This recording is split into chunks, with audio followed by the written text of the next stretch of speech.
नमस्कार। BA third year philosophy के विद्यार्थियों के लिए सांख्य योग दर्शन में हम बात कर रहे थे सृष्टि के विकास की प्रक्रिया, उद विकास का सिद्धांत। और अब तक हमने जाना कि सांख्य दर्शन दो मूल तत्व मानता है, एक प्रकृति और दूसरा पुरुष। और इन दोनों तत्वों के विलक्षण संयोग से सृष्टि की विकास प्रक्रिया प्रारंभ होती है। यद्यपि दो मूल तत्व हैं, लेकिन सृष्टि की जो विकास प्रक्रिया है वो केवल प्रकृति से प्रारंभ होती है। पुरुष तो केवल उसको एक सानिध्य देता है, एक सहयोग देता है। तो दो मूल तत्वों के बाद 23 अन्य तत्व उत्पन्न होते हैं, जिसमें हमने पिछली क्लास में बात की थी। एक महत, जिसे हमें बुद्धि भी कहा था, और महत इसलिए क्योंकि वह प्रकृति का प्रथम विकार है, इसलिए उसको महान होने का श्रेय जाता है, इसलिए उसे महत कहते हैं। दूसरा था अहंकार। फिर हमने बात की थी कि अहंकार त्रिविध रूप है, यानी सात्विक, राजसिक और तामसिक। सात्विक अहंकार में हमने बात की थी कि इससे 11 यानी 11 इंद्रियां उत्पन्न होती है सात्विक अहंकार से। कौन सी है वो 11 इंद्रियां? एक मन, 5 ज्ञानेंद्रियां, 5 कर्मेंद्रियां। और राजसी अहंकार के बारे में बात की थी कि यह कुछ भी उत्पन्न नहीं करता, लेकिन यह सात्विक और तामसिक अहंकार को उत्पत्ति में सहयोग देता है, क्योंकि ये गतिदाता है। तामसिक अहंकार से 5 तन्मात्राओं की उत्पत्ति होती है। 5 तन्मात्राओं में हमने बात की थी शब्द, रस, रूप, स्पर्श और गंध।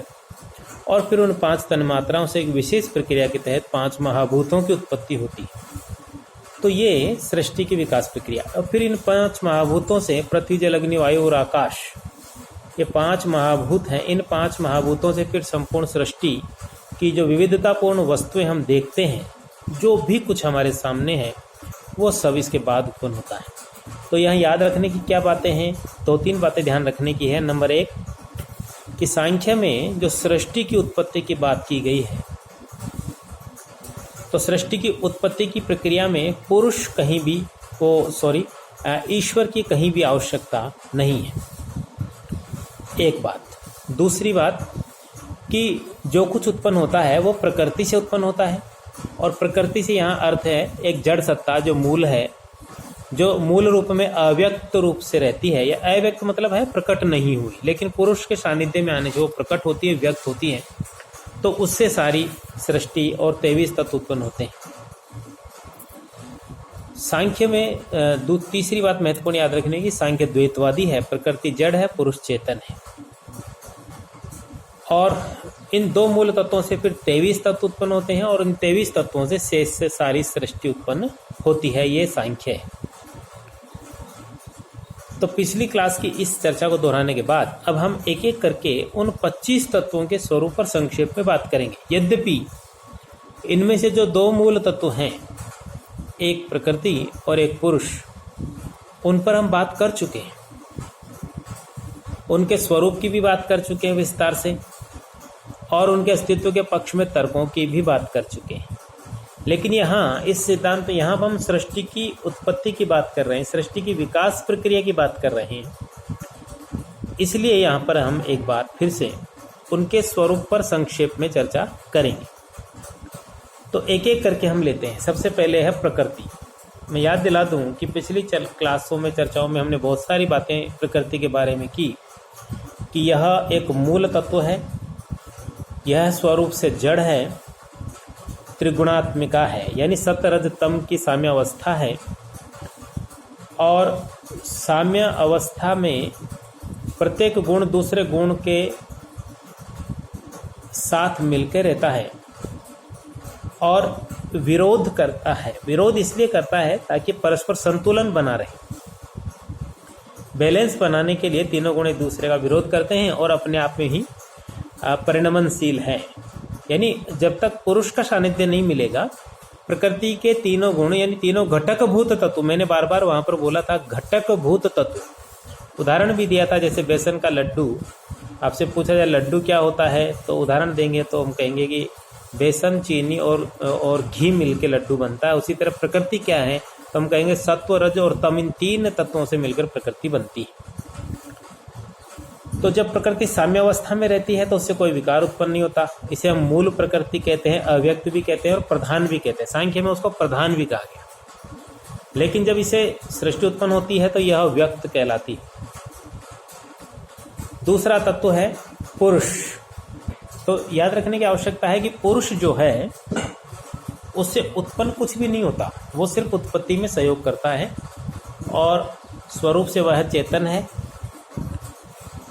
नित्य है, शाश्वत है, स्वतंत्र है, शुद्ध है, बुद्ध है, मुक्त है, ज्ञाता है, लेकिन कर्ता और भोक्ता नहीं है। और बहुत सारी बातें हो चुकी हैं और फिर आगे भी करेंगे अपन बातों।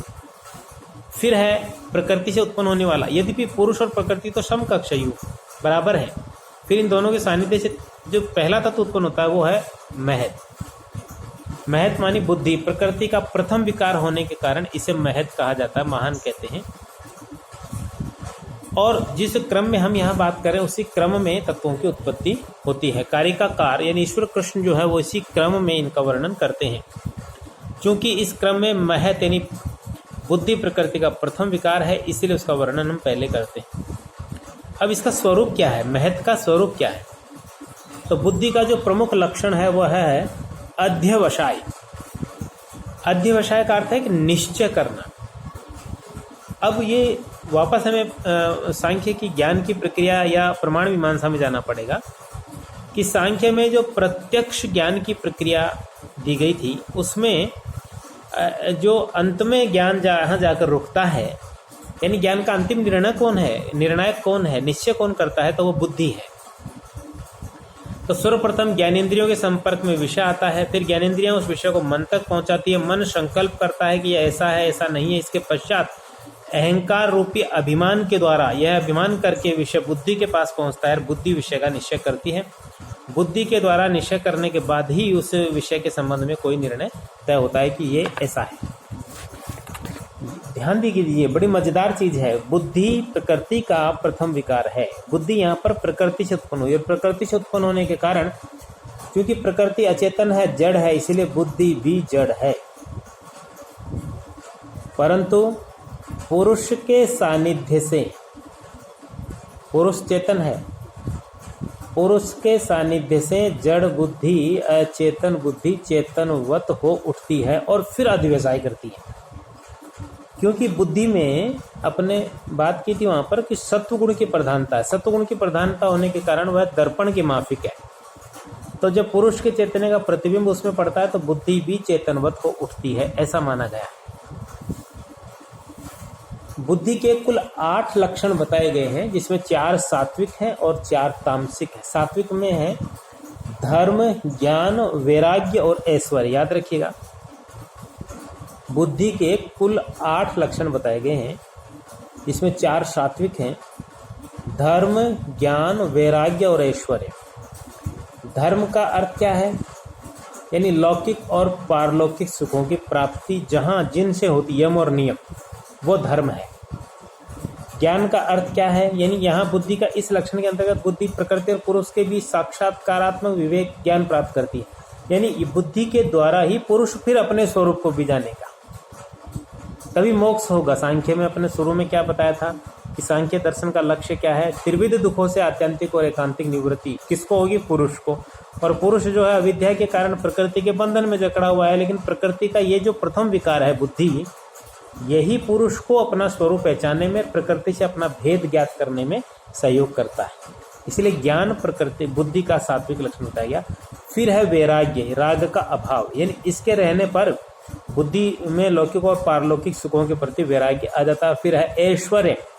ये 8 प्रकार के हैं। योग दर्शन में अपने विस्तार से बात करेंगे। अणिमा, लघिमा, महिमा, प्राप्ति, प्राकाम्य, इष्टित्व, वशित्व और यत्र कामावशायित्व। ये 8 जो हैं वो ऐश्वर्य हैं, जो बुद्धि में सात्विक की प्रधानता के कारण रहते हैं। लेकिन इसका विपरीत जब बुद्धि में होता है तब बुद्धि में तामसिक प्रवृत्ति प्रकट होती है, तो वो जो तामसिक लक्षण है वो इसके एकदम विपरीत है। धर्म का अधर्म, ज्ञान का अज्ञान, वैराग्य का अवैराग्य, ऐश्वर्य का अनैश्वर्य। तो ये है सांख्य की बुद्धि। अब यहाँ पर याद रखने की बात है कि जो छोटे प्रश्न आते हैं उसमें केवल बुद्धि पर प्रश्न आ सकता है कि सांख्य के अनुसार महत्व के स्वरूप का वर्णन करें। तो हमें यहाँ पर इस तरह से कि बुद्धि प्रकृति का प्रथम विकार है और इसका मुख्य लक्षण है अध्यवसाय, क्योंकि स्वरूप से जड़ है लेकिन पुरुष के सानिध्य में आने के कारण यह चेतनवत हो उठती है और यह विषय को ज्ञात करने में और उसका निश्चय करने में सक्षम है, इसलिए इसका अध्यवसाय लक्षण माना गया। बुद्धि के कुल 8 लक्षण हैं, 4 सात्विक और 4 तामसिक। सात्विक लक्षण है धर्म, ज्ञान, वैराग्य और ऐश्वर्य, और तामसिक लक्षण है अधर्म, अज्ञान, अनैश्वर्य और अवैराग्य। तो ये एक क्रम था। बुद्धि पहला विकार है, फिर दूसरा विकार है अहंकार। यह प्रकृति का दूसरा विकार है। इसका प्रमुख लक्षण है अभिमान करना। जब पुरुष में मैं हूँ, मैं करता हूँ, मैं ज्ञाता हूँ, यह मुझे करना है, यह मेरा है, इस प्रकार के भाव आना प्रारंभ हो जाए तो ये अहंकार कहलाता है। और चूंकि अपन ने पहले देखा कि अहंकार भी त्रिविध रूप है, सात्विक, तामसिक और राजसिक। राजसिक और तामसिक, और सात्विक अहंकार से फिर 5 ज्ञानेंद्रियां आँख, नाक, कान, जीभ और त्वचा की उत्पत्ति होती है। फिर 5 कर्मेंद्रियां वाक यानी मुंह, पाणी मानी हाथ, पाद मानी पैर, पायु मानी जननेन्द्रिय और उपस्थ मानी मलद्वार, यानी वाक, पाणी, पाद, पायु, उपस्थ, ये 5 कर्मेंद्रियां हैं जिनकी उत्पत्ति अहंकार से होती है, और एक मन। और जो तामसिक अहंकार है उसे 5 तन्मात्राओं की उत्पत्ति होती है, ऐसा हमने कहा। शब्द, स्पर्श, रूप, रस और गंध, ये 5 तन्मात्राएं हैं जिनकी तामसिक अहंकार से उत्पत्ति होती है। तो यहाँ समझने की बात क्या है कि सांख्य में जो सृष्टि की विकास प्रक्रिया है वो यद्यपि प्रकृति से प्रारंभ होती है, लेकिन प्रकृति जो 3 गुणों की साम्यावस्था है वो प्रथमतः बुद्धि में परिवर्तित होती है, बुद्धि अहंकार में परिवर्तित होता है, अहंकार फिर जो है वो कुल 16 तत्वों में बदलता है, 5 ज्ञानेंद्रियां, 5 कर्मेंद्रियां, 5 तन्मात्रा और एक मन, और फिर इनसे आगे 5 तन्मात्राओं से 5 महाभूतों की उत्पत्ति होती है। तो अहंकार भी यहाँ पर प्रकृति का काम करता है। प्रकृति से अर्थ यहाँ पर है कारण का काम करता है, यानी जिससे कोई कार्य उत्पन्न होता है। सात्विक अहंकार को वैकृत कहा है, तामस अहंकार को भूतादि कहा। इनके नाम दिए गए हैं अलग अलग। इस भूतादि अहंकार से ही 5 तन्मात्राओं की उत्पत्ति होती है। तामस अहंकार से उत्पन्न होने के कारण ये तन्मात्र कहलाते हैं, शब्द, स्पर्श, रूप, रस और गंध। राजस अहंकार को तेजस अहंकार कहकर पुकारा गया, और अपन ने पहले भी चर्चा की कि राजस अहंकार से कुछ भी उत्पन्न नहीं होता। तो ये अहंकार के बारे में सांख्य दर्शन में बात हुई कि तेजस अहंकार प्रथम व तृतीय से संबंधित है, इसलिए अभयम कहा गया। यद्यपि तेजस अहंकार से कुछ भी उत्पन्न नहीं होता, किंतु सात्विक और तामस अहंकार में स्वतः अपनी प्रवृत्ति नहीं होती, तो उनको अपने कर्म में प्रवृत्त करने और अपने द्वारा कुछ उत्पन्न करने के लिए हमें तेजस अहंकार की यानी राजस अहंकार की आवश्यकता पड़ती है। तो सात्विक अहंकार के जो 5 विकार हैं जिसमें अपन ने बात की, आँख, नाक, कान, जीभ और त्वचा। आँख माने चक्षु, जिससे रूप का ग्रहण होता है। श्रोत, कान माने जिससे हम शब्द का श्रवण ग्रहण करते हैं। और घ्राण यानी नासिका, इससे हम गंध का ग्रहण करते हैं। रसना यानी स्वाद, जिसका जीव्य से रस का ग्रहण होता है। और त्वक यानी त्वचा, जिससे स्पर्श का ग्रहण होता है। ये 5 कर्मेंद्रिय ज्ञानेंद्रियां जो हैं वो 5 प्रकार के कर्म करती हैं, यानी 5 प्रकार के ज्ञान प्राप्त करती हैं।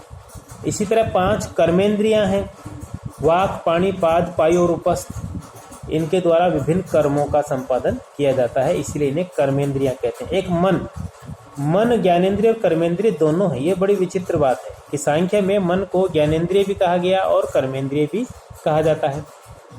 मन का प्रमुख लक्षण है संकल्प करना। मन दोनों प्रकार के इंद्रियों से संबंधित होता है, मन से भी और कर्मेंद्रियों से भी, वो ज्ञानेंद्रियों से भी और कर्मेंद्रियों से भी।